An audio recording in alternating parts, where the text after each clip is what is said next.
আপনারা জানেন আজকে ঢাকা বিশ্ববিদ্যালয় যে ছাত্র সংসদ সেই নির্বাচনের তফসিল ঘোষণা করা হয়েছে।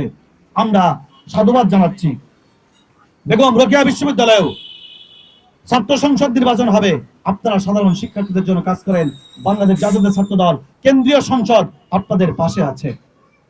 আমরা আপনাদেরকে উদাত্ত আহ্বান জানাচ্ছি, এদেশের স্বাধীনতার সার্বভৌমত্ব রক্ষা করতে হলে আপনারা রাজনীতি করেন আর না করেন, আপনাদেরকে রাজনৈতিক সচেতন হতে হবে।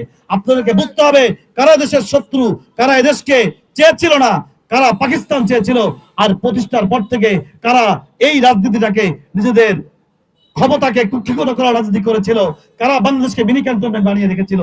ইতিহাসগুলো আপনাদের জানতে হবে।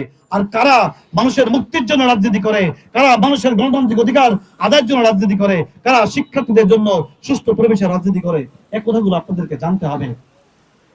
সে আশাবাদ ব্যক্ত করছি সামনের দিনগুলোতে বাংলাদেশে একটি স্থিতিশীল সরকার, নির্বাচনের মধ্য দিয়ে একটি সরকার না হওয়া পর্যন্ত আবু সাইদ যেভাবে জীবন দিয়েছে, এরকম অসংখ্য মানুষ ছাত্রদলের নেতাকর্মী 124 জন যেভাবে জীবন দিয়েছে, আপনারা রাজপথে থাকবেন। আমরা আপনাদের সাথে আছি। সাধারণ শিক্ষার্থীদের সাথে নিয়ে বাংলাদেশের মানুষের মুক্তির আন্দোলনে আপনারা রাজপথে থাকবেন, সে আশাবাদ ব্যক্ত করে শেষ করছি। খোদা হাফেজ। বাংলাদেশ জিন্দাবাদ। বাংলাদেশ জাতীয়তাবাদী ছাত্র দল জিন্দাবাদ।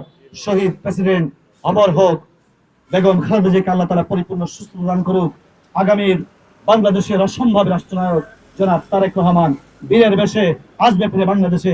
সবাইকে ধন্যবাদ। আমরা এখন ফর্ম বিতরণ কার্যক্রম শুরু করব। আপনারা একে একে আসবেন, এখানে নাম লিখবেন, আপনাদের ফর্ম নাম্বার থাকবে, এই ফর্মগুলো আপনারা নেবেন। আমি আপনাদেরকে একটু বুঝাই দিচ্ছি।